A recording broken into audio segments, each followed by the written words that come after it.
let's jump into SORAREDATA here.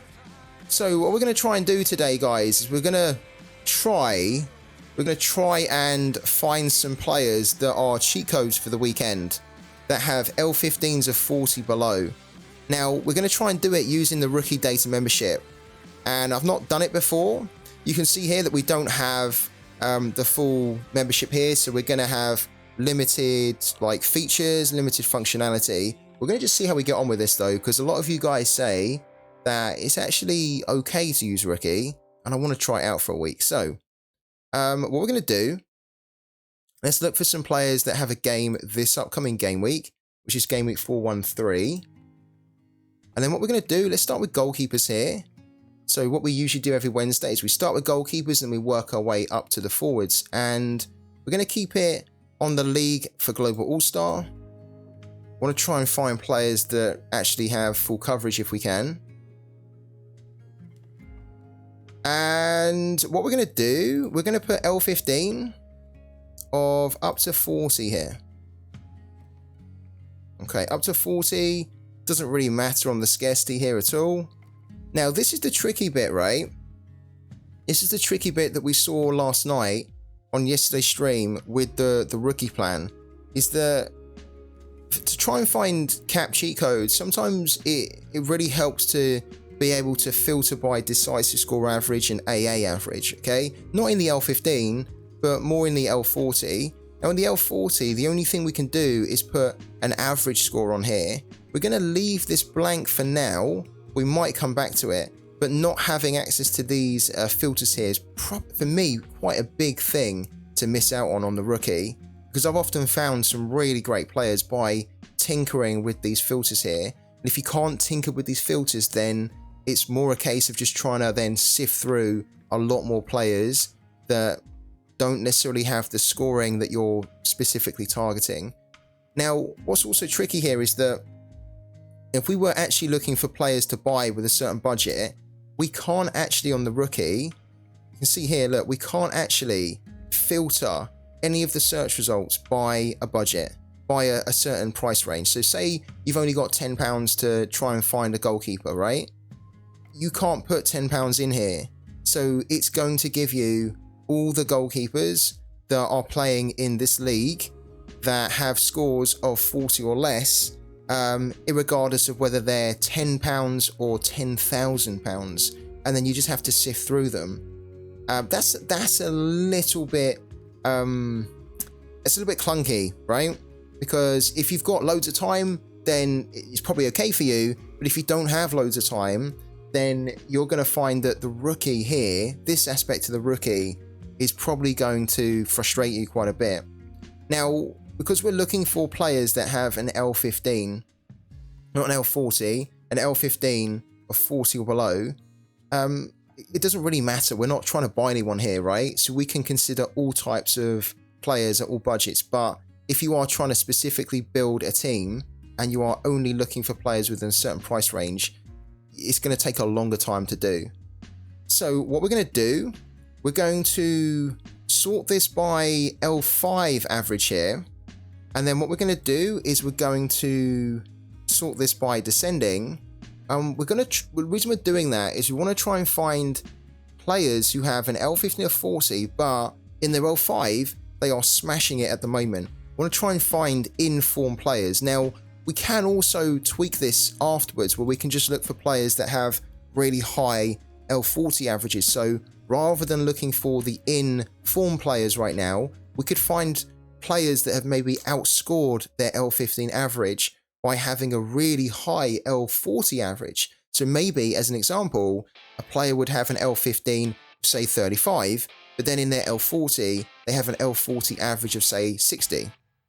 And then those types of players would be amazing to try and find for cheat codes, cap cheat codes, because it indicates that they're actually able to massively outscore their L15 of 35 because they've been able to hit 60 on average over a longer period of time.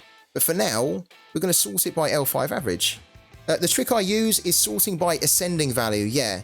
So that is a good trick to do. So just taking it back to what we were just talking about, that if you are on the rookie, or if you are looking to play Sorare for the first time and you're using Sorare data and you just can't afford to upgrade to Star, or you just don't want to, then one of the good ways to try and help you find players in your budget is to use the sort feature here.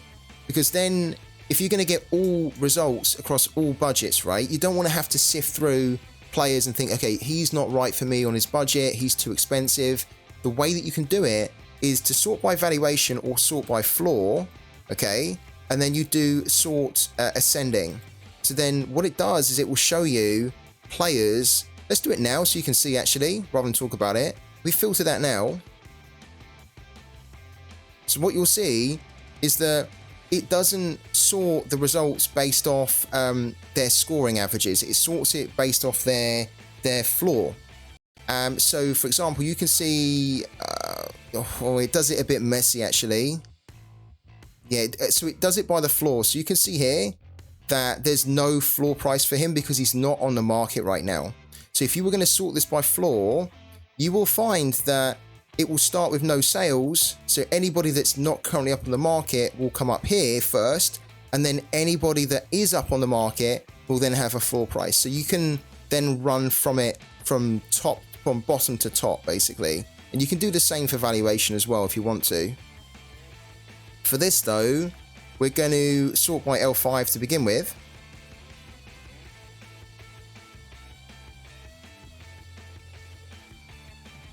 Alright, so as you can see, we have 520 results here. And again, we're looking for players that could be cap cheat codes, right, for this weekend. We need to sort descending actually, not ascending. So for the L5, we need to sort descending so that we can actually find the players who've got the best L5 to begin with and then work our way down. You can see we have 520 results and we're looking for goalkeepers here across all budgets because we can't sort the budgets out. So membership, change membership. Okay, if we go down and we compare the plan here, what we'll be able to look for, we do watch list here.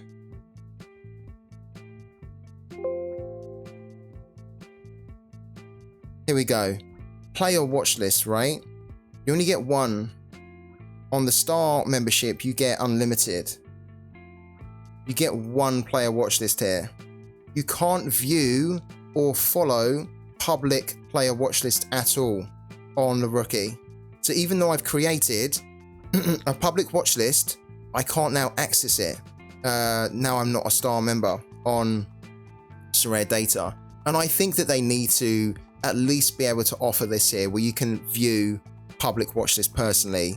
Maybe you can't create public watch lists, but I think being able to view them would be so useful because lots of content creators might create things in a public watch list for their community, but then they can't even access them if they don't have a Star. And I think just being able to access would be quite useful for everyone. I think everyone should have access to it.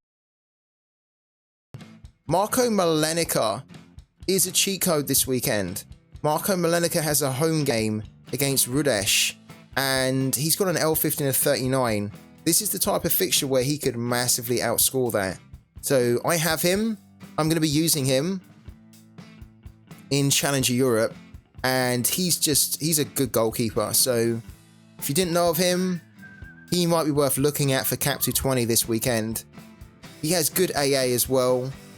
He can, generally speaking, give you some good levels of clean sheets and decisive scoring too.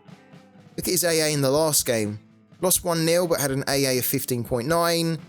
Had an AA of 12.3, 15.6, 9.6, 12.9. You add that AA onto a decisive and he's going to score well for you. And I think he probably does have a kind of a good chance to get a decisive there. Like This is technically a cheat code, Yusuf Garagos, because he is filling in for Ertugrul Taskaran, who's injured at the moment. If Taskaran is not going to return this weekend, then you have a starting goalkeeper of Garagos, who has an L15 of 27. And I don't think that Taskaran is expected to return this weekend. He's £6.73, a home game against Fatty. He hasn't been scoring amazing, right? It has to be said.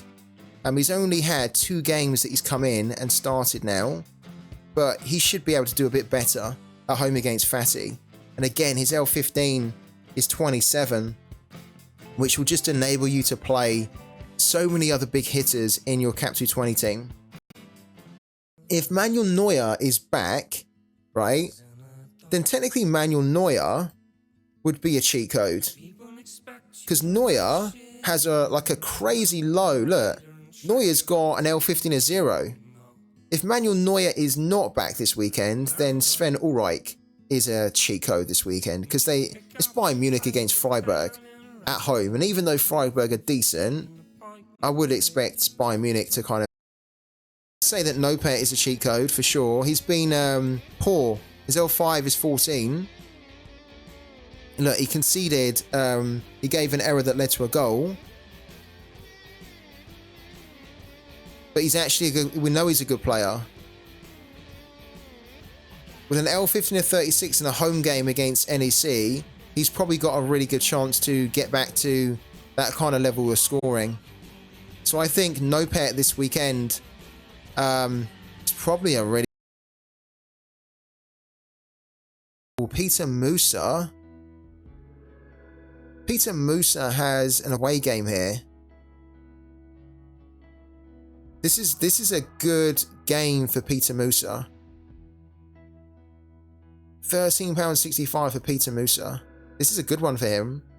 If he starts, you never really know when he's going to start. He has been starting quite a bit recently. Didn't start in the last game, but I think that was largely just to rest. But if he starts, which I think he will, he's got a game here against Estoril, and he's got an L15 of 39, and he's the type of player playing for that type of team that could hit you a 70-80.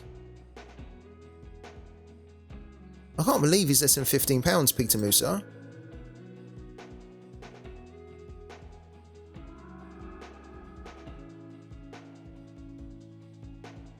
You said you would pay £40 for a rare player similar to the Savio guy. I'd like to know who. Well, I did. That's the thing, I didn't even pay £40 for that type of player. I paid £20 for that type of player, and that type of player that I got was Augustin Biacchi. Which a lot of you guys know, right? This guy here, who's now £50 or £51, but I bought him for £20. And like, this is the type of player that can hit you some mental scores in their game, like absolutely outrageous scores in their game. So that's why, like, look at the scores here, and he does it regularly.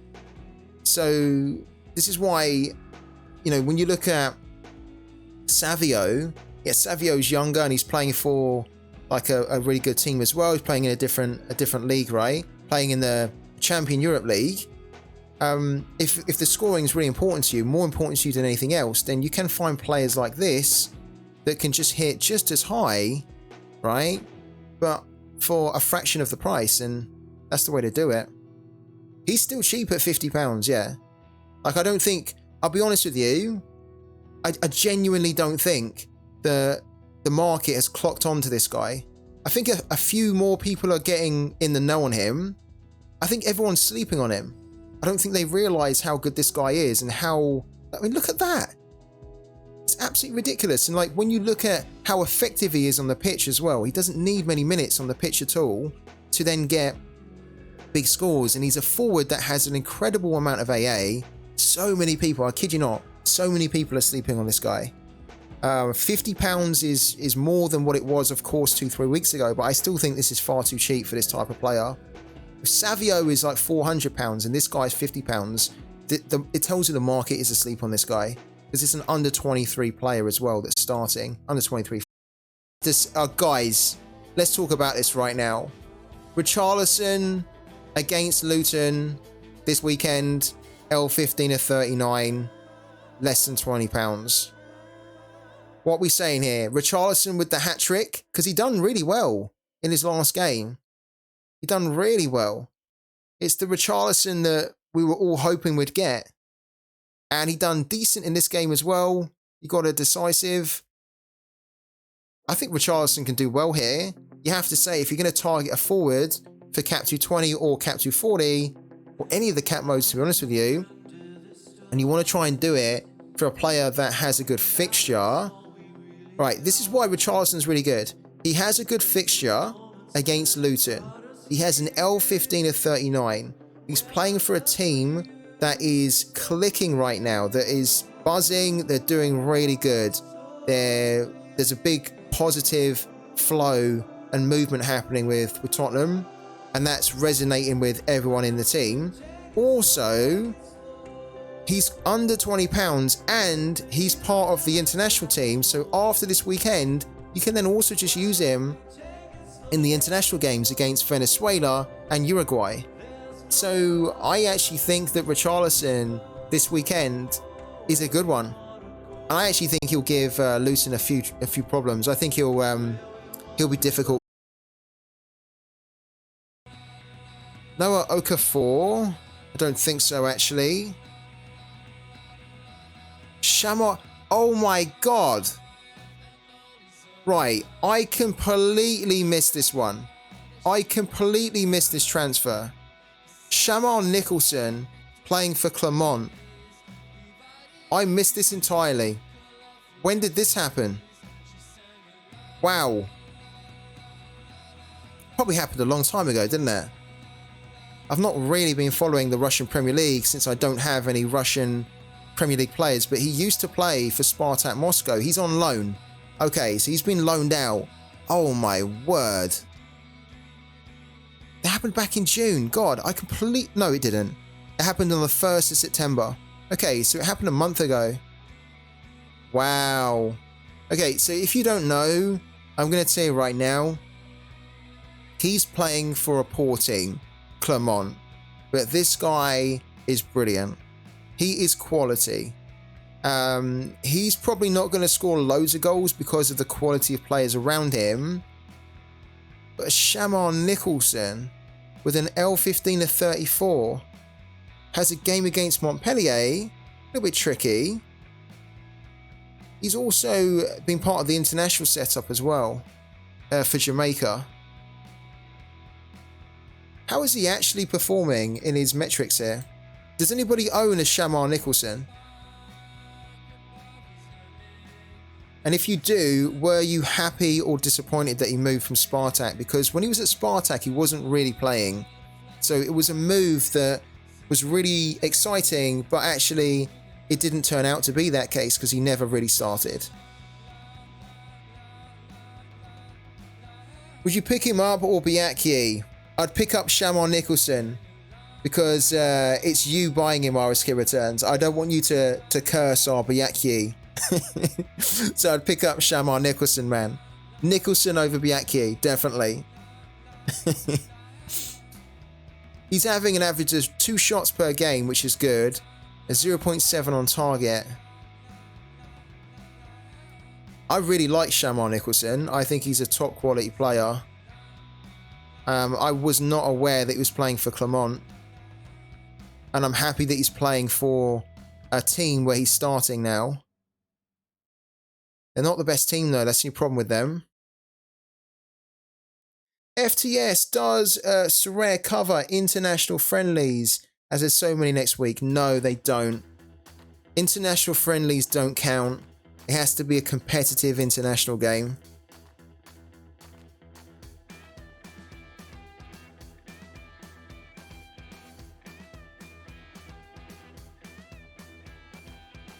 Right. I would love to pick up a Shamar Nicholson. There's only 81 limited cards of him as well. I'd honestly love to pick him up, but I'm not going to spend £13.66 on him. I'd like to get him for less than £10, so yeah. Who's actually selling this card? Okay, Boris is selling him. Boris 21. Interesting. I think I would probably wait anyway for his new cards to be minted. So if they mint Clermont, I'd probably wait for that. Oh, okay. Who else we got here? There's actually a lot of players here. Josip Dumic is in here. He's going up against Istra. He's not starting, is he? He's not starting. No, he's not. I was going to say he shouldn't be starting. He's very good, but he's not Look at the scoring that this guy does here. It's a bit of a shame for him, really, because he is a good player. He just does not start enough.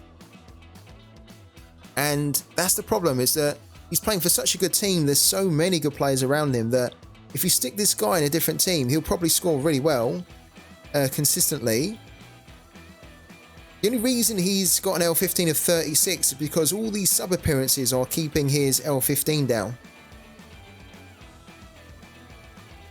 Not a good player to pick up for this weekend, but probably a good one to keep an eye on for the future, because if he gets a move somewhere else and he can become a regular starter, he could really smash the SO5 scoring. Oh wow, Pitu's here as well. Alexei Pitu. Oh no, and Gregorich is here as well. Gregorich is not a cheat code for this weekend though.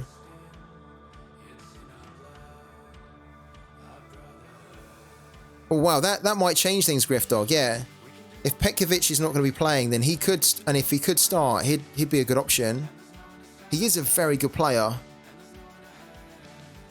So yeah, if you didn't know about the guy we were just talking about, we were talking about Josip Drmic. He's got a good goal scoring record behind him as well. You have become the thing you hate. I know. I know. I feel so wrong right now, Jordan. I feel like a sellout. I'm not going to lie. I feel like I'm selling out my soul that I've just said that I'm going to play Kevin Trapp here. I actually thought someone might have played the Kevin Trapp sound alert. It's not really the Kevin Trapp sound alert, but it is the Trapp sound alert that we always associate with Kevin Trapp now. Is it a trap? I think it is a trap. Yeah, I think if I wasn't looking to do a full stack Twitch gaming, then you're right. I wouldn't be pushing so hard to get Manuel Reimann in. I would be like just trying to get a different goalkeeper, right? I'd probably just be playing Kern Casteels, but it's only because I want to have the full stack, yeah. Right, we're going to do it. I can't believe we're going to do it, but we're going to do it. Witness the fitness here. Witness something you've never thought you would ever see on this stream with me, Free Tip Scout. We are going to line up Kevin Trapp in our Bundesliga Amateur, and we are not going to switch out Kevin Trapp this weekend. Unless he gets injured, right, in the game in the midweek, then we'll of course switch him out. Otherwise, we are definitely going to play Kevin Trapp. It's going to be his one and only appearance for our Bundesliga Amateur team. I can't believe, honestly, my hand is jerking. My hand is jerking right now to, to the mouse because I want to actually take him out. I want to take him out, but I'm resisting the urge to hover over the X and remove him. He's go in. He's staying in. He will get a trash score now, won't he? He'll get hammered 3 or 4-0, and then Kern Casteels will go and hit like a clean sheet, and we'll be like, oh, the one bloody game week that we trusted Trapp, where we knew we shouldn't, but we decided to do it because we were going to switch him out anyway next week. We're going to do it, though. We're going to do it. We're going to do it.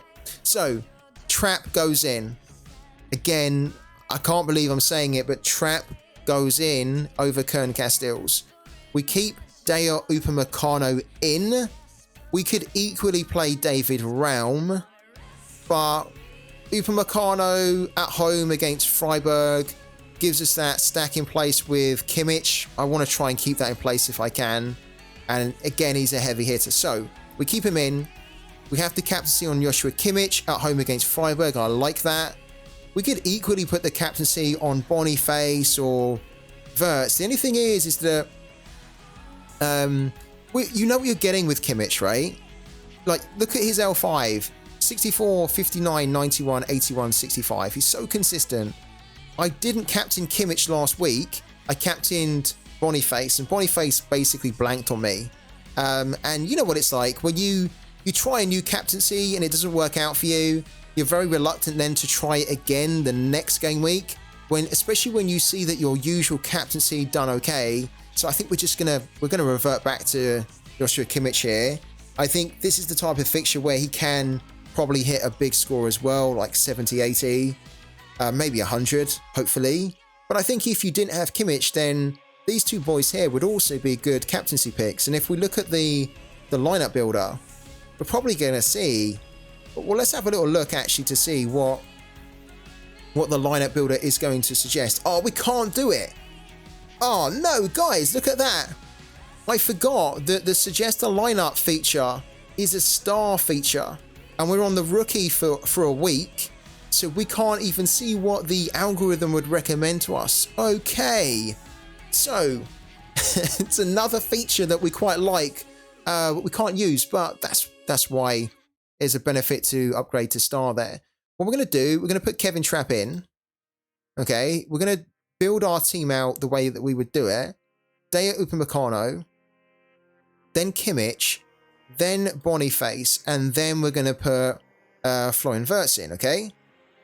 Now, what I would ideally like to do here is I would ideally like to see the pick scores and some additional stats here, like the opponent score. I'd like to see the matchup indicator here, and all of this is completely locked to us on the rookie membership. And it's actually, I'm not lying, it's actually information that has really helped give me the edge to win rewards on Sorare. So I think if there was any one reason that I wanted to upgrade from rookie to star, it would probably come down to seeing this information here. The opponent score, the matchup indicator, the pick score. I don't really like the pick score. I'm not too bothered about, actually. It's useful to see, but I don't really use it to drive my decisions. Like, I use the opponent score and I use the advanced matchup indicator way more, and I place way more value. We saw they've scored 3 or more in 100% of their home games so far, and I expect that to continue. They haven't scored it in 100% when it comes to over 3.5. And one thing we need to factor in here is that even though I think that it could be 4-1, because it's Leverkusen, they've got loads of quality players, right? Cologne have not really conceded 4 goals. And also Leverkusen are playing tomorrow, which means that they're playing away. They're playing in Sweden, and there's a little bit of travel there involved. So what we need to factor in is that they're playing in Europe in the midweek. They might rotate as well during the weekend. If they do rotate, then I think it will reduce their level of goals that they can score. If they don't rotate, and if they play their first strongest 11, if their strongest 11 still plays in the midweek, then they're probably going to be a bit tired. They're probably not going to be able to hit the same heights, right? Because they would have had 2 games in quick succession. So why don't we put 3-1 in here to factor that in? Now, they haven't kept any clean sheets at home. Also factoring in, again, the travel, potential rotation, leaves the door open for Cologne to possibly score a goal against them. Cologne have been scoring quite well. They just don't score more than 1, really. And Leverkusen concede quite regularly. So I think if we factor that in, this probably is what we were thinking originally. This could probably be quite an accurate prediction. And we may change it. It depends on what the lineup is going to be tomorrow for their European game, and it depends on whether Leverkusen are going to play the same team on the weekend. But I think we've gone through the process, we've analysed the game, we've considered some of the stats and the home and away forms, we've looked at the odds, we've basically tried to combine everything, right? And then we tried to factor in some information that you don't get from the stats, which is around the rotation, they're playing a midweek game, and how is that going to affect, say, the stronger team here. And I think the stronger team could get affected by midweek, a midweek game in Europe, and also potentially rotation.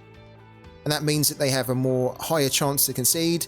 but probably also a chance to score less than what we would originally think they can score, which is like 4, maybe 5.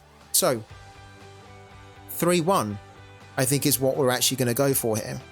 And we would go for it for 299 points. It is very attractive to go for the 500 points here for the 4-1.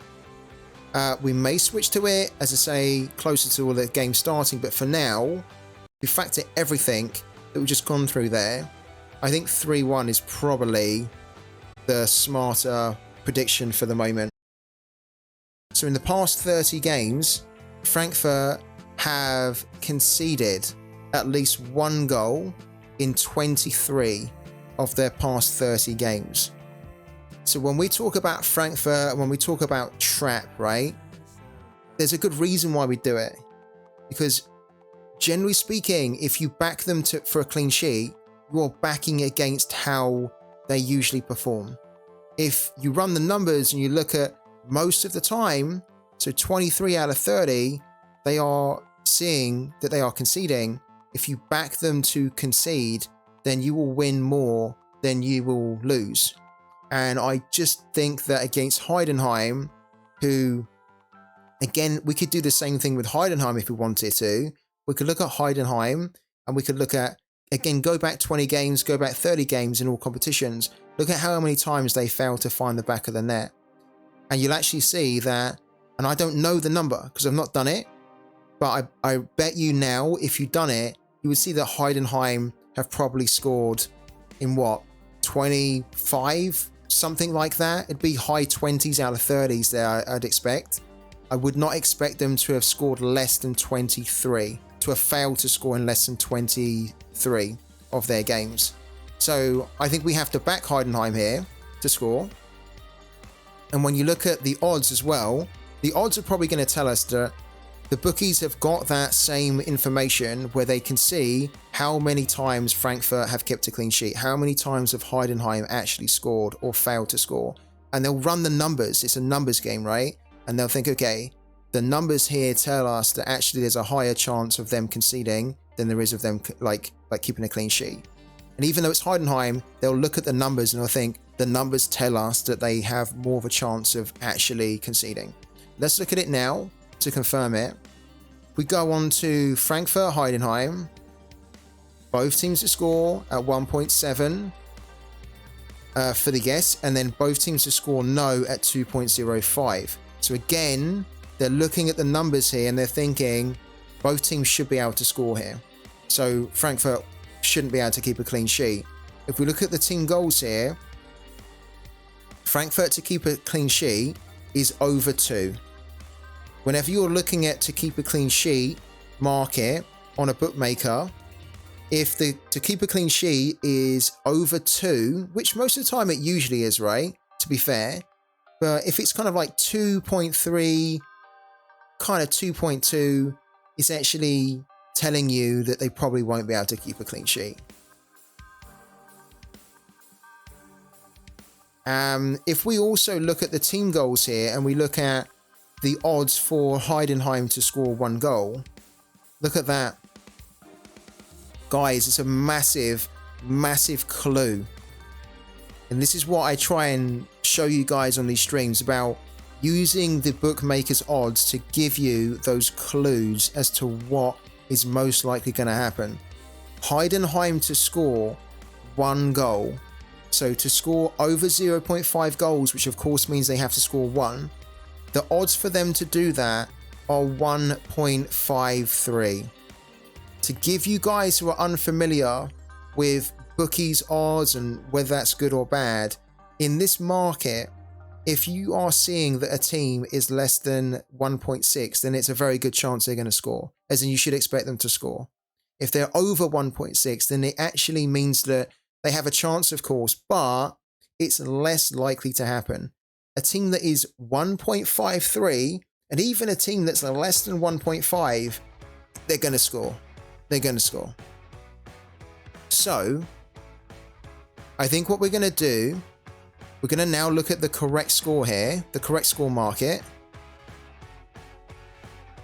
Correct score market. 2-1 here to Frankfurt is 8.5, and look at the difference between 1-0, 2-0 and 2-1. They're all very similar. The 1-0 and the 2-0, in my opinion, are risky because, as we just showed you, they are expected to concede, and they probably will concede given they have only kept a clean sheet in 7 of their past 30 games in all competitions. 7. It's terrible. It's just not a good record at all to be backing a team to keep a clean sheet. The 2-1 at 8.5 is the telltale here for me. Frankfurt, even though they've been in good form, right? The one thing I've noticed with Frankfurt is that they are not actually scoring lots of goals. If we go and have a look at them now. So Frankfurt in the league, right? Frankfurt have played 6 Bundesliga games so far this season. They've only scored 4 goals, guys. They've scored 4 in 6, okay? They've conceded 5 in 6 as well. They've drawn 4 of their 6, and they've won 1, lost 1. Not exactly the type of form or proficiency in front of goal that would then give you the confidence to say that Frankfurt are going to go and smash Heidenheim. Now, Heidenheim have been a bit leaky. They have conceded 13 in 6, right? They've scored 10 in 6, so they're actually scoring way better than what Frankfurt are, and they've had some difficult opponents as well. So we should expect them to score. We should, even though Frankfurt, their defense is pretty solid at the moment. They've only conceded 5. Their attacking output's really good, Heidenheim, and we shouldn't dismiss it at all.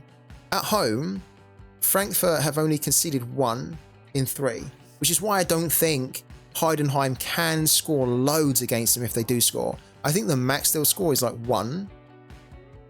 Away from home, Heidenheim have only scored 3 in 3, so they are averaging like 1 per game.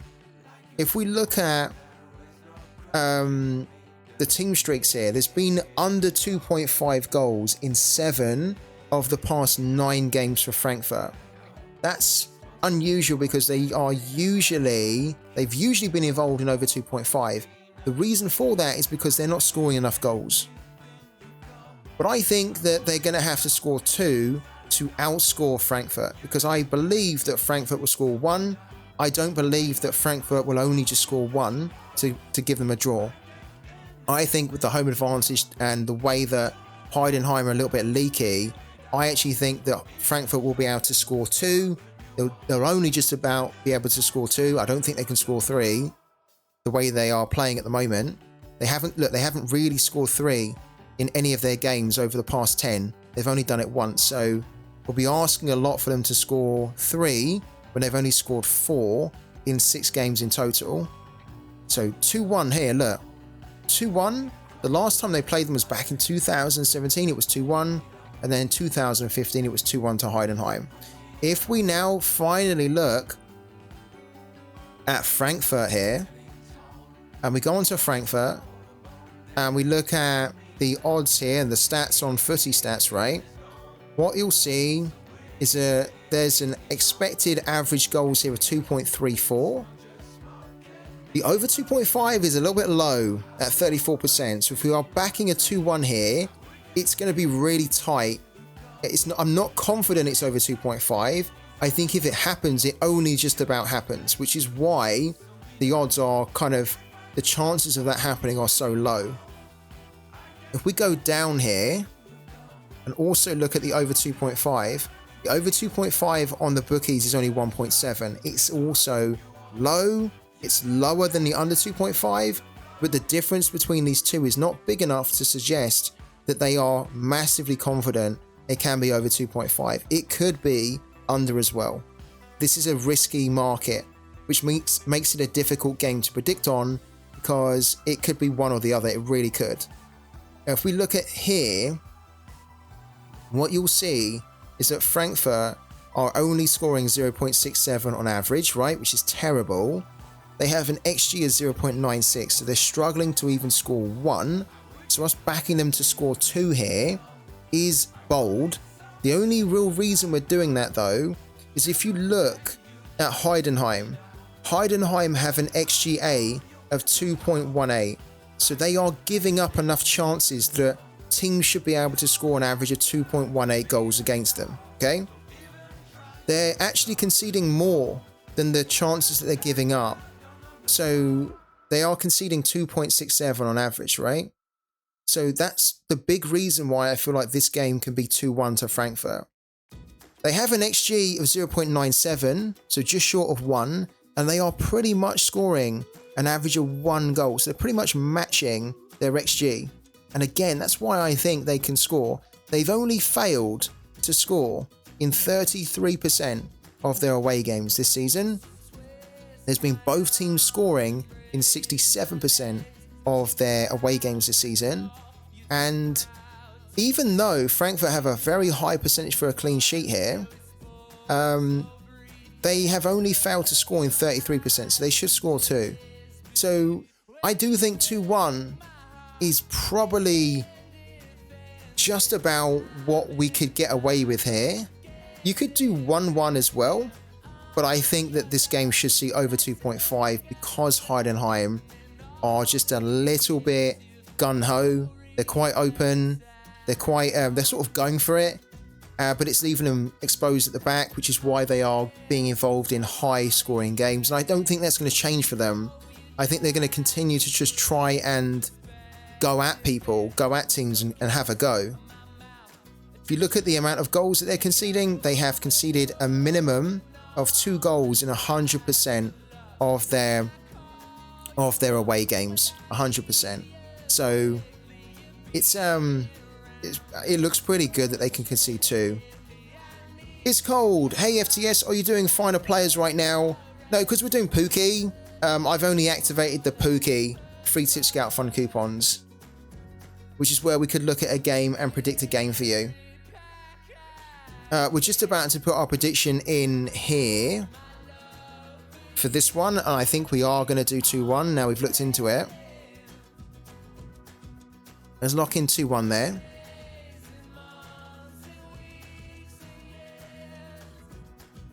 And so we've done our German predictions here. We've done our pooky predictions. We've got loads of games here where there's not many clean sheets. The only fixture that we have a clean sheet in is the Leipzig versus Bochum one.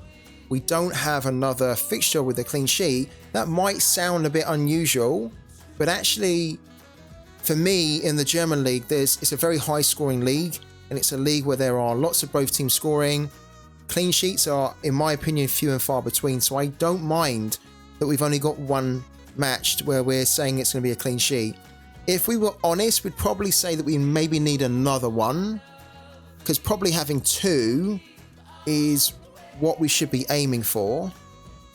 So potentially, maybe Leverkusen keeps a clean sheet, right? Or maybe Bayern. We look at the Bayern game, we think maybe Bayern can keep a clean sheet there, actually, against Freiburg. I think Frankfurt should concede. I think Bremen, Hoffenheim will be both teams scoring. I think the Darmstadt one will be. All the others, I think, will be both teams score. The ones that I think we might need to look at would be Leverkusen and Bayern Munich, where we could maybe get another clean sheet. Let's just quickly recap on the 4 winners here today, in case you're just tuning in. So, we have given away a Nyoto Mizawa limited card to the Dogwatch, who was number 21. Also given away Danny DaCosta, who has gone to 5 White Sieb, who was number 56. Number 110, Vidges 038, wins the limited card of Grego Sierra. And then last but not least, we had 121, which was GBR21, who wins the limited card of Yuto Nagatomo. Those are the 4 winners here today. Please make sure that if your name has been called and your number's been pulled, then you check your Twitch DMs, because you'll have a message from me after the stream telling you how you can claim and how I can send the card to you. If you didn't win here today, do not worry. We'll be doing another giveaway tomorrow, because we've got plenty more cards to give away. And yeah, I want to give away more cards tomorrow. So make sure that you are a sub to the channel before we go live tomorrow, guys, so that you can be in that draw to win some cards. Thank you so much, and I'll catch you all again tomorrow.